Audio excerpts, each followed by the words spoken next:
In 1947, a box of Dars washing powder cost 1 shilling and 6pence.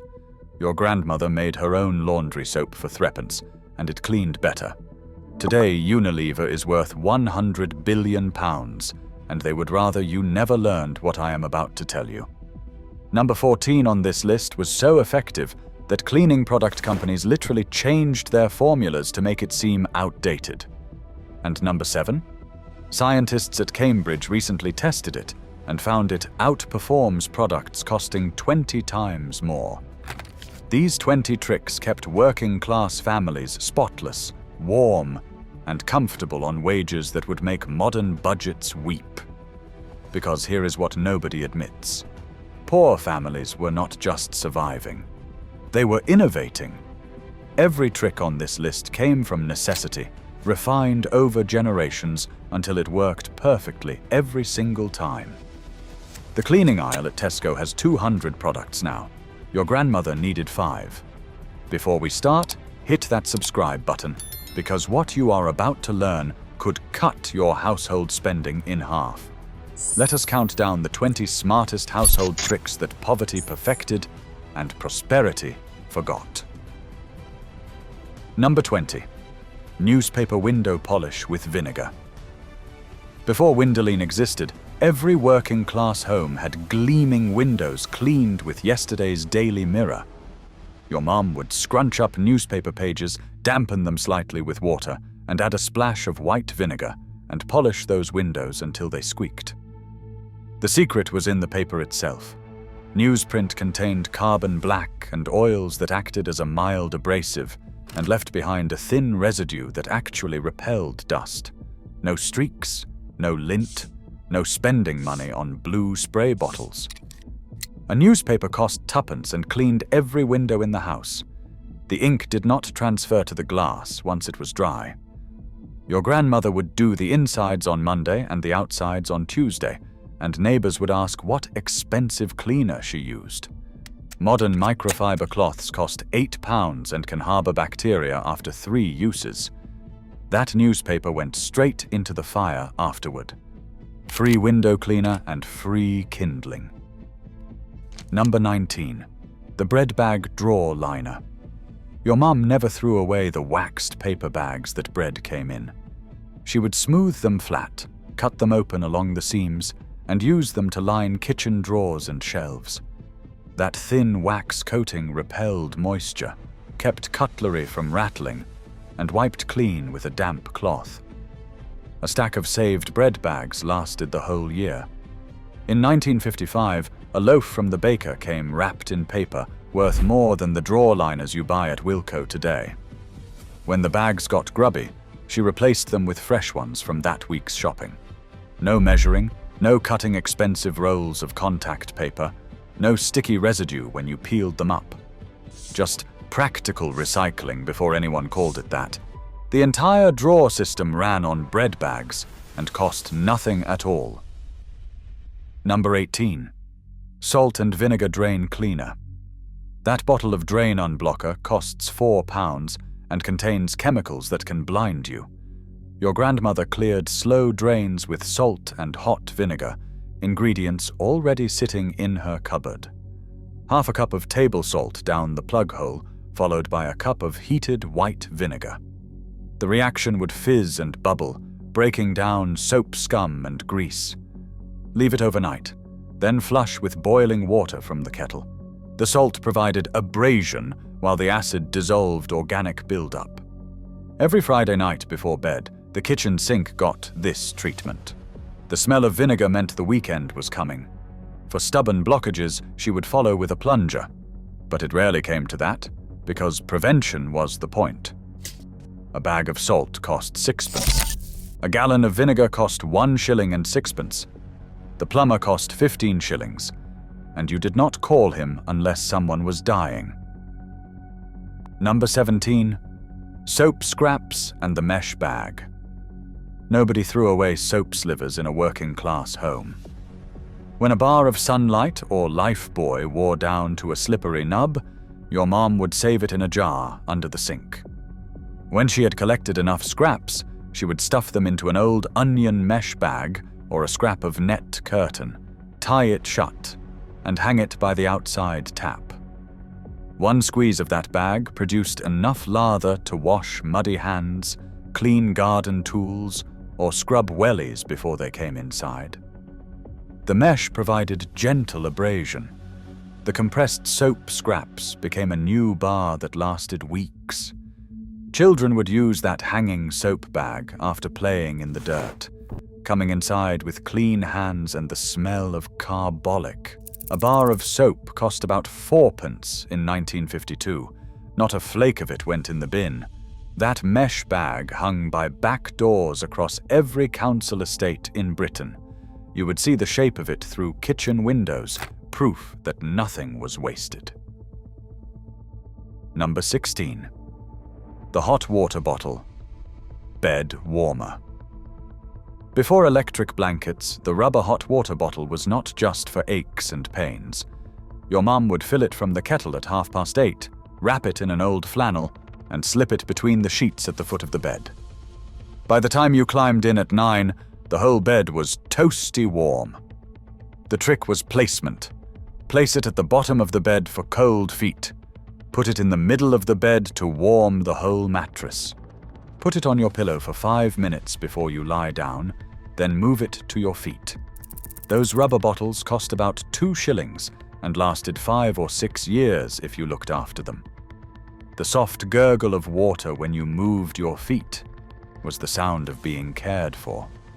You would lie there in winter, frost on the inside of the windows, but warm as toast under wool blankets with that bottle radiating heat until morning. Modern electric blankets cost £40, waste electricity all night, and cannot be cuddled. First pattern break.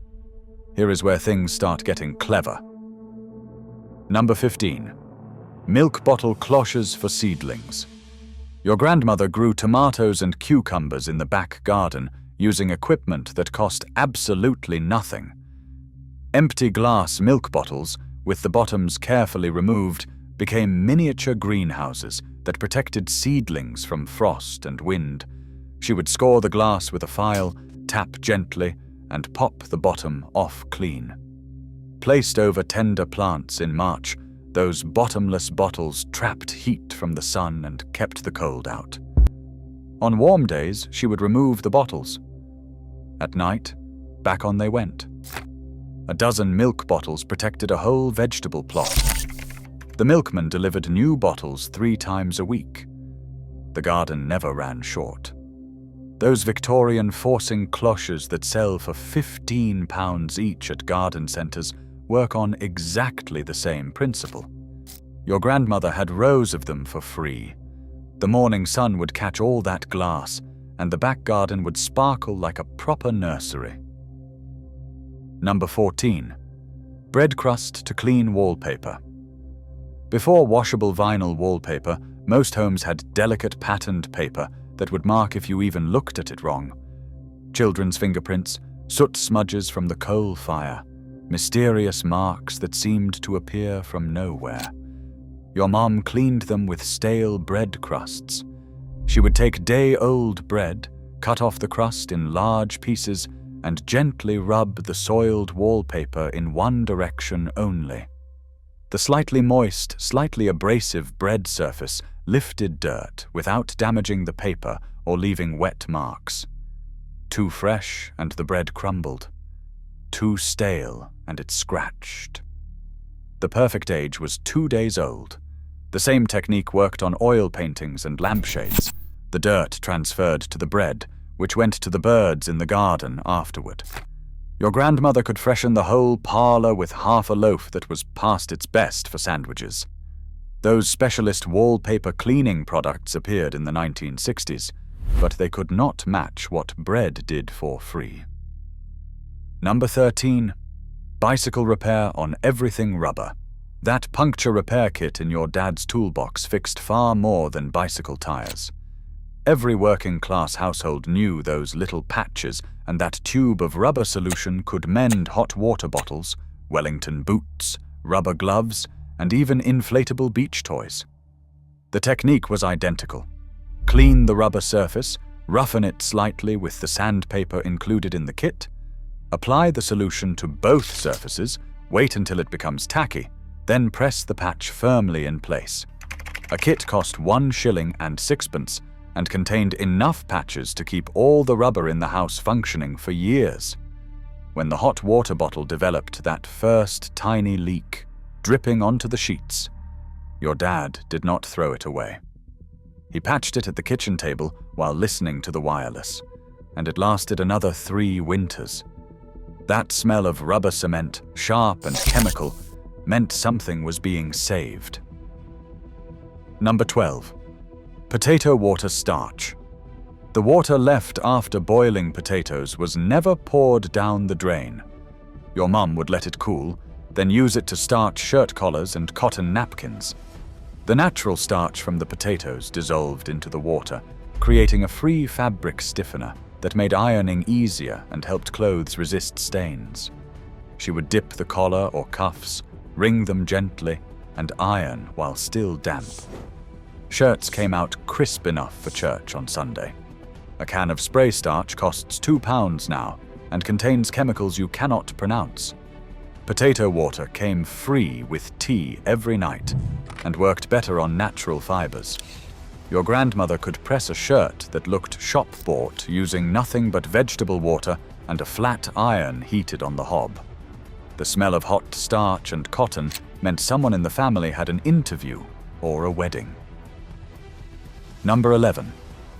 Candle stub firelighters. Every candle in the house burned down to a stub before it was finished with. Those waxy remnants went into a tin on the mantelpiece, collected until there were enough for a purpose. Your mum would melt them down, dip scraps of newspaper into the wax, and let them cool into homemade firelighters that started the coal fire quicker than kindling.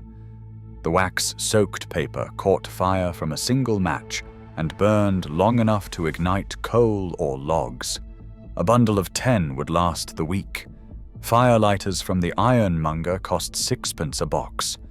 These cost nothing and used up waste that would otherwise be rubbish. That big tin of candle stubs sat by every fireplace in every working-class home, waiting to become something useful. Nothing was too small to save. Second pattern. Break. Now we are getting into the tricks that really mattered. Number 10. Vinegar fabric softener. Before Comfort or Lenore existed, your grandmother had impossibly soft towels and no static cling on her petticoats. Her secret was a splash of white vinegar in the final rinse water. About a quarter cup in the washing machine or twin tub, added when the clothes were almost done.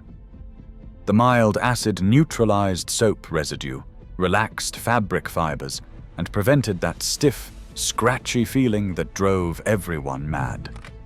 It also killed mold spores and bacteria that made towels smell musty. The clothes did not smell of vinegar once they dried. They smelled of nothing at all, which was the point. Clean meant no smell. A gallon of white vinegar cost about 2 shillings and lasted months of laundry. Fabric softener now costs £4 a bottle and leaves a waxy coating that actually reduces towel absorbency over time. Your grandmother's towels dried you faster. Number 9. The brick bed warmer. Not every family could afford a hot water bottle, but everyone had a brick. Your mum would put a clean house brick in the oven for the last hour of cooking, wrap it in an old towel or flannel, and slip it under the blankets at the foot of the bed. Bricks held heat far longer than water bottles, staying warm until morning in the coldest January nights. The brick cost nothing. They were left over from building works, found on bombed sites, or donated by neighbors. Every household had spare bricks for this purpose. The weight of it at your feet became part of sleep itself. You would wake sometimes and feel it still faintly warm, heavy and comforting through the wool. In the morning, it went back by the fireplace to await the next cold night. Number 8. Eggshells for cleaning bottles. Narrow-necked vases and bottles were impossible to scrub with a brush. Your grandmother's solution was crushed eggshells and soapy water. She would save shells from breakfast, crush them roughly, drop them into the dirty vessel with hot, soapy water, cover the opening, and shake. The shell fragments scoured the inside surfaces, reaching places no brush could touch. Rinse thoroughly, and the bottle came out sparkling. This worked on carafes, decanters, medicine bottles, and narrow glass vases. The shells were free. The technique took 30 seconds. Those special bottle brushes with the angled handles cost money and still left residue in the corners. Your grandmother's method worked on everything, from milk of magnesia bottles to the good crystal sherry decanter. Number 7. Cold tea plant food. The dregs in the teapot never went down the sink. Your mum would pour cold leftover tea directly onto houseplants and the back garden vegetables. The tannic acid in tea lowered soil pH slightly, and acid-loving plants like roses, azaleas, and tomatoes absolutely loved it. The nitrogen from tea leaves provided gentle fertilization that encouraged green growth without burning roots. Once a week, the spider plant in the front window got its tea. The rose bush by the back door got what was left in the pot after Sunday breakfast. Plant food from the garden center cost $1 and $6 a bottle. Cold tea cost nothing and contained the same nutrients. Your grandmother's houseplants lived for decades, passed down between generations, still thriving on tea dregs just as they always had. Number 6. Newspaper insulation. In houses with no cavity wall insulation and single glazed windows, newspaper provided a free barrier against cold. Your mum would layer newspaper under rugs to stop drafts rising through floorboards, stuff it around ill-fitting window frames, and crumple it inside the letterbox on the worst winter nights. Newspaper is an excellent insulator because the air trapped between layers does not conduct heat. The thickness of a Sunday paper wedged under a drafty door could raise the room temperature noticeably. Come spring, the newspaper went on the fire. But from November to March, every gap in the house had paper stuffed in it. Free insulation from yesterday's news. The irony is that modern insulation uses exactly the same principle, trapping air in tiny pockets, but costs thousands to install. Third pattern break. Here is something nobody talks about. Number 5. Soot mixed with lard for shoe polish. Working men's boots needed blacking every Sunday night before the work week. Commercial polish cost 6p a tin, money that could feed the family. Your grandmother made her own by mixing chimney soot with a little lard or dripping. The carbon in the soot provided the black color. The fat carried it into the leather and provided waterproofing.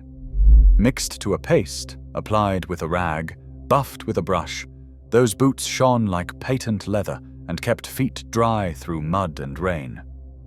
The smell of that homemade polish, smoky and animal, meant Monday was coming and boots would be ready. When chimneys stopped being swept regularly in the 1970s, this trick disappeared. But for 100 years, working families never bought boot polish at all. Number 4. Sugar soap for everything. Before spray cleaners and antibacterial wipes, every hardware shop sold sugar soap in brown paper bags for about 9p a pound. Your mum would dissolve it in hot water and use that solution to clean painted woodwork, kitchen walls, bathroom tiles, and anything else that needed degreasing. The mildly alkaline solution cut through nicotine stains, cooking grease, and decades of hand marks without damaging paint. Before repainting a room, she would wash every surface with the sugar soap solution, and new paint would stick perfectly. The solution cost pennies per gallon. It rinsed clean with plain water. No residue, no smell, no chemicals that needed ventilating. Sugar soap still exists, shoved to the back of DIY shops, ignored in favor of £5 specialty cleaners that do the same job worse. Number 3. Flour paste for papering and crafts. Wallpaper paste, craft glue, and paper mache all came from the same source in a working-class kitchen. Plain flour and water.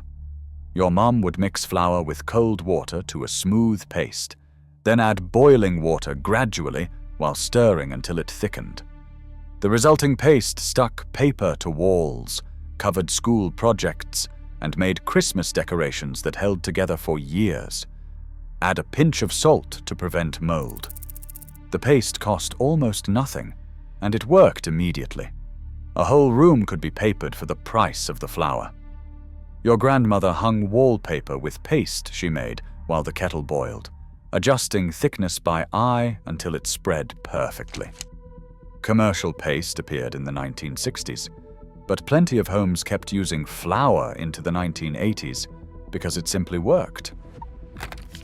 Number 2. The Dolly Blue Whitener. White sheets and cotton shirts yellowed over time, no matter how well you washed them. Your grandmother kept a small bag of Dolly Blue, a synthetic ultramarine dye that cost tuppence and lasted 6 months. She dipped it briefly into the final rinse water, swirled until the water turned pale blue, then rinsed the whites through. The tiny amount of blue color counteracted yellow tones, making whites appear brilliant and clean. This was optical science before anyone called it that. The human eye perceived the slight blue tint as pure white. Modern optical brighteners in washing powder work on exactly the same principle, but Dolly Blue was cheaper and often more effective because you controlled the concentration yourself. Those bags hung in every scullery, bright blue and smelling of the washhouse, the secret to whites that looked new for years. Number 1. Bicarbonate of soda for absolutely everything. 1 yellow box of Arm & Hammer bicarbonate, costing 1 shilling, replaced a dozen cleaning products.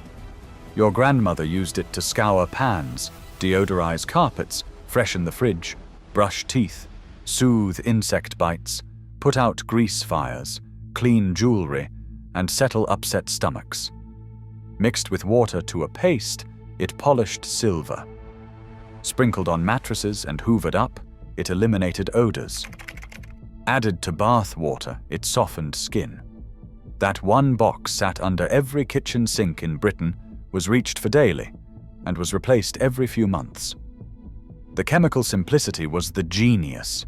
Sodium bicarbonate is mildly alkaline, mildly abrasive, and completely non-toxic.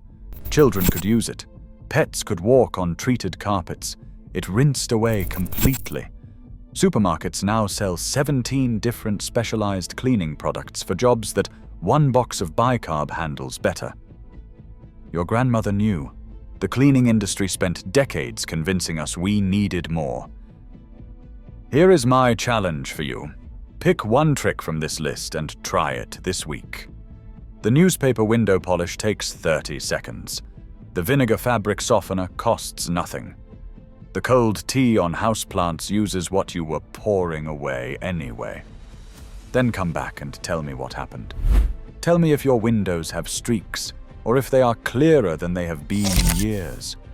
Tell me if your towels feel different. Tell me if your grandmother was onto something that Procter & Gamble would prefer you forgot. These tricks did not disappear by accident. They were replaced by products that needed selling. Advertising budgets measured in millions convinced us that progress meant buying more, not knowing more. Your grandmother raised a family on a fraction of your household budget, kept a cleaner house, and threw away almost nothing. She was not poor. She was brilliant. Now you know what she knew. The only question is what you are going to do about it. Share which trick you are trying in the comments. I want to know if bicarbonate of soda gets more love than the salt and vinegar drains. I want to know if anyone else's grandmother kept that yellow box under the sink like it was gold, because it basically was.